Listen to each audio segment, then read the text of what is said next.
नमस्कार मंडळी, आपल्या चॅनलवर तुमचं स्वागत आहे. जायची वेळ जवळ आलेली आहे. मी माहेरून वापस माझ्या घरी येताना शेवटच्या 2 दिवसाचा हा व्लॉग तुमच्यासोबत शेअर करत आहे.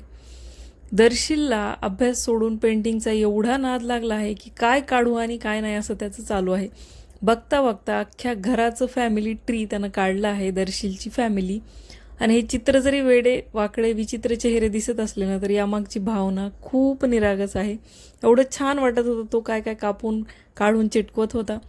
दुसऱ्या दिवशी निघायचं होतं, त्यामुळे आदल्या दिवशी मस्त घरचे आंबे आहेत म्हणून आईनं पुरणपोळीचा घाट घातलेला आहे. पुरणपोळी मस्त सकाळी सकाळी बनवून तयार झाली होती. कटाची आमटी, सोबतच भात, गरमागरम भजे आणि आईनं तूप लावून दिलेली गरमागरम पुरणाची पोळी.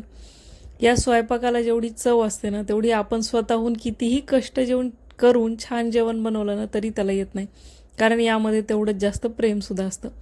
मस्त पुरणपोळी खाल्ली आणि एवढी सुस्ती आली होती ना, त्यामुळे दुपारी मस्त एसीच्या हवेला बसून दर्शीलसोबत चेस खेळणं चालू होतं. त्यानंतर संध्याकाळच्या वेळेला आणखी थोडेसे केशर आंबे पिकलेले होते, ते कापून खाल्ले. आम्ही गेल्यानंतर 2 दिवसांनी दर्शीलचा बड्डे आहे, तर सगळेजण घरी आलेले होते. मामा, मावशी, आजी, आजोबा. तर त्याला सगळ्यांसोबत बड्डे सेलिब्रेट करायचा होता. प्री बड्डे सेलिब्रेशन बरेच जण म्हणतात करू नये, पण मी काही या छोट्या मोठ्या गोष्टींकडे जास्त लक्ष देत नाही. त्यामुळे सगळेजण जेव्हा सोबत असतात तेव्हाच खरा आनंद असतो त्या क्षणाचा. त्यामुळे छोटासा केक आणला आणि दर्शीलचं घरच्या घरी आम्ही छान असं बड्डे सेलिब्रेशन केलं. कारण त्याचं म्हणणं होतं की तुम्ही सगळे माझ्या बड्डेला या. सगळेजण तर त्याच्या बड्डेला तिकडे, आम्ही जिथे राहतो तिथे येणं शक्य नाही, त्यामुळे सगळ्यांसोबत त्याचा आधीच बड्डे सेलिब्रेट केला. सगळ्यांसोबत दर्शीलने भरपूर अशी मजा केली आणि गिफ्ट बघून तसा चेहरा खुलला होता ना की काही सांगायची गरजच नाही. पटकन गिफ्ट उघडलं, कारण ते आवडीचं होतं. मस्त रोलिंगची अशी गाड्याची किट मिळाली होती, ती त्याचं खेळणं चालू होतं. दुसऱ्या दिवशी निघायचं म्हणून आईनं मस्त बेसन लाडू करायला घातलेले होते. आईच्या हातचे बेसन लाडू ना सगळ्यांना खूप आवडतात. रवा आणि बेसनाचे मिक्स लाडू आई बनवते. मस्त लाडू बनवून झाले होते. जायचा दिवस होता. दुसऱ्या दिवशी सकाळी सकाळी सगळ्यात माझ्या आवडीचा नाश्ता होता, ते म्हणजे भाकरीचे तुकडे आणि दही. याच्या एवढं ना मला दुसरं काहीही प्रिय नाही आहे. जेवढ्या वाळलेल्या भाकरी असतील ना तेवढं छान मस्त याचे तुकडे तयार होतात. दुपारच्या वेळेला बॅग भरायला घेतली. संध्याकाळी निघायचं होतं, त्यामुळे सगळे छोट्या मोठ्या वस्तू आधीच जमवून ठेवलेल्या होत्या. काय काय न्यायचं काय काय नाही, फक्त कपडे भरायचे बाकी होते. कपडे ते त्या दिवशी भरले. आधी बाकी सगळं मी जमा करून ठेवलेलं होतं. तुम्ही बघू शकता मस्त अशी माझी पॅकिंग झाली होती. आम्हाला जायचं म्हणून पप्पांनी शेतातली भरपूर अशी जांभळं तोडून आणली होती. पॅकिंग झाली होती. सगळ्यांना बाय करून बस स्टॉपवर आलो. आई पप्पा आम्हाला सोडायला आले होते. दोघांनी 2 दर्शीला मस्त असे चॉकलेट दिले होते. गाडी आली, सगळं सामान मध्ये ठेवलं आणि सगळ्यांना बाय करून आम्ही दोघं माय लेकरं ट्रॅव्हल्समध्ये बसलो.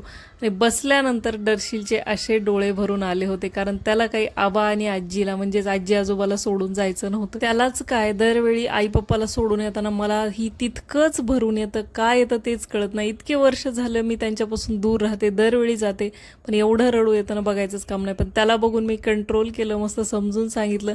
सोबत आणलेला डब्बा खाल्ला. संध्याकाळी झोपलो आणि डोळे उघडले की आमचं घर जवळ आलेलं होतं. मग त्यामुळे भरपूर असा आनंद झाला होता. आमचा उतरण्याचा स्टॉप एक 15 मिनिटावर राहिला होता, तेव्हाच दर्शीला उठवलं. सकाळी सकाळी त्याला फ्रेश वाटत होता. आबाजीला सोडून आलो म्हणून रडू आलं होतं, पण ते संध्याकाळीच विसरलं. आल्या आल्या नर्मदा मातेचं दर्शन झालं आणि आमच्या गावाला सुरुवात झाली. बऱ्याच जणांनाही माहीत असेल की हा ब्रिज आणि नर्मदा माता बघून मी नेमकं कोणत्या शहरात राहते हे बऱ्याच जणांना त्याचा अंदाजसुद्धा आलेला आहे. सकाळी सकाळी 6:45 वाजता आम्ही घरी पोहोचलो. घरी पोहोचल्यानंतर भरपूर असं सामान माझ्यासोबत होतं. जाताना 3 बॅग होता, येताना 6 ते 7 बॅग होत्या. व्यवस्थित सगळ्या बॅगा खाली घेतल्या. ऑटो करून घरी आलो.